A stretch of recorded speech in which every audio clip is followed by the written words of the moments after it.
She looked up. "Maddie," she said, smiling at me. "You're here late." "Yeah, just waiting for the second bus," I said. "Mr. Wilkes let me out of detention early 'cause of some family thing." Miss Riley did a double take. "Detention?" she asked. "Why would you have detention?" I sighed. I knew I shouldn't have brought it up, but then again, she did say I could come talk to her, and honestly, I was getting pretty sick of holding everything inside. I got into a fight with Billy Henderson. I explained what happened, with him destroying my painting. "I was so mad," I said, feeling a lump in my throat as I relived the memory. "I just kind of lost it." "Not very cool, I know." Miss Riley looked at me with sympathy. She said. "You've had a rough time since you moved here, haven't you?" "Yeah, it hasn't been great," I admitted. "Believe me, I know what it's like," she said. She yanked out her hair elastic and red curls tumbled around her shoulders. It suddenly dawned on me that she wasn't very much older than the kid she taught. 22, 23 maybe? "Growing up, I was what they call an army brat," she said, placing her black-rimmed glasses on the desk. "My dad was in the Navy and we moved around every year. And that meant every year I had to start a new school in some other city and state. I was shy and bookwormy back then and wore really thick glasses to correct my nearsightedness. Let's just say I wasn't exactly the most popular kid in any of my schools. In fact, it was downright near impossible for me to make friends. And then, if by some miracle I managed to find a kindred spirit or two at a particular school, Dad would inevitably announce that we were moving again. She shook her head. "I try to stay in contact with my old friends, the ones who were so difficult to make in the first place. But it was always out of sight, out of mind. Once I'd moved away, they forgot about me, just like that. It was as if I never even existed." "I know the feeling," I muttered against my will. I thought about the early mornings before the first bell rang. The lonely lunches by myself in the back of the cafeteria. It wasn't a pretty picture. I used to like high school. Now I'd rather get drilled at the dentist. Miss Riley laughed appreciatively. Then she turned serious. "Look, I know it's hard to imagine there's life after high school, Maddie. But trust me, it gets better," she promised. "For people like me and you, it really, really gets better." I wanted to dismiss her words as teacher talk, as an after-school special gone bad. But there was something about the way she spoke, the look in her eyes. She really believed what she was saying. "Easy for me to say, right?" she asked with a small smile. "But hard to do." I nodded. "Right. I mean, it's not like I'm asking to be picked on. I don't do anything to them." "Right. You're just an easy target. Gotta stop that." I frowned. "What am I supposed to do?" I growled. "Just run around and pretend like it doesn't bother me?" "No, pretending isn't enough. You've got to get to the point where it really doesn't bother you. Stop giving them your power." I cocked my head. "Huh?" "By letting them upset you, by reacting, you're giving away your power. You're letting them and other outside things control your happiness. You need to figure out a way to be happy in here." She placed a hand over her heart. "And then what happens out here," she waved around the room, "won't bother you so much anymore." I nodded slowly.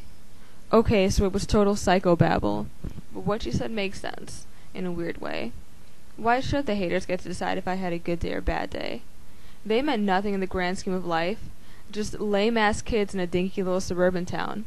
High school would be the peak of their pathetic lives, whereas I had bigger plans for mine. Like becoming a famous manga artist for one. Which reminded me of my reason for coming here to begin with. "Actually, I had this idea," I said slowly, crossing my fingers she'd be receptive to it. "I was wondering how someone would start a school club."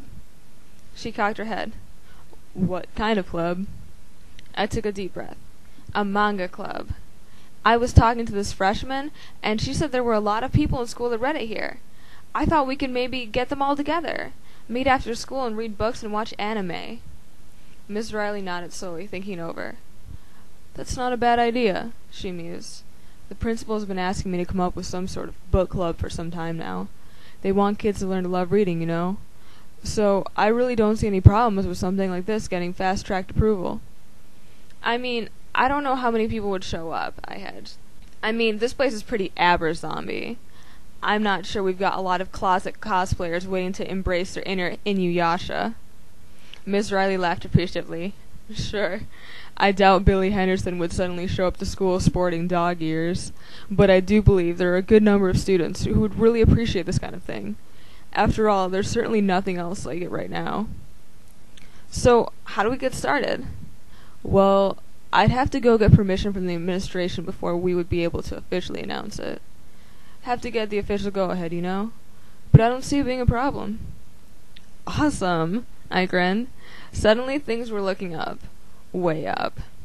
By the way, Miss Riley said with a smile, you never did show me your art. Oh. I felt my face heat. I wasn't sure I wanted to show her.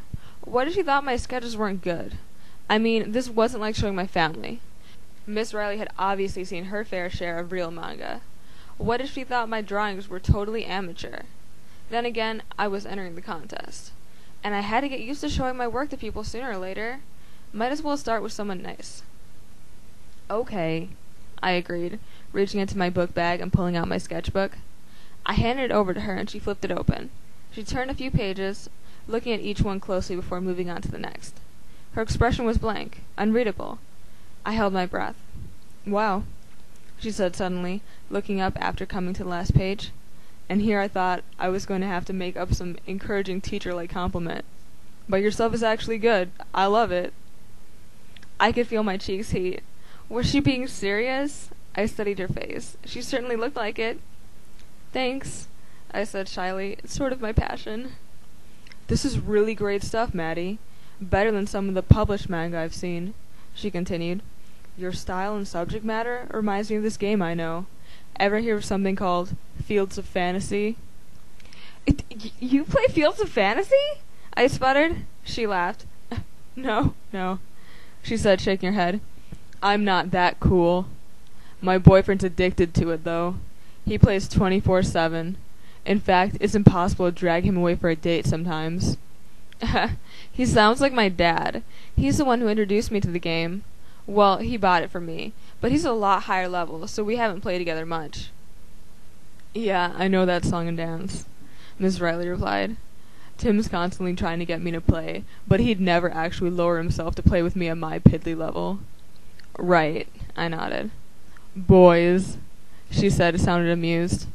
But in any case, those are great sketches. I hope so. I'm entering a contest. Might as well show her, right? I pulled out the flyer from my bag, smoothed it out, then handed it to her.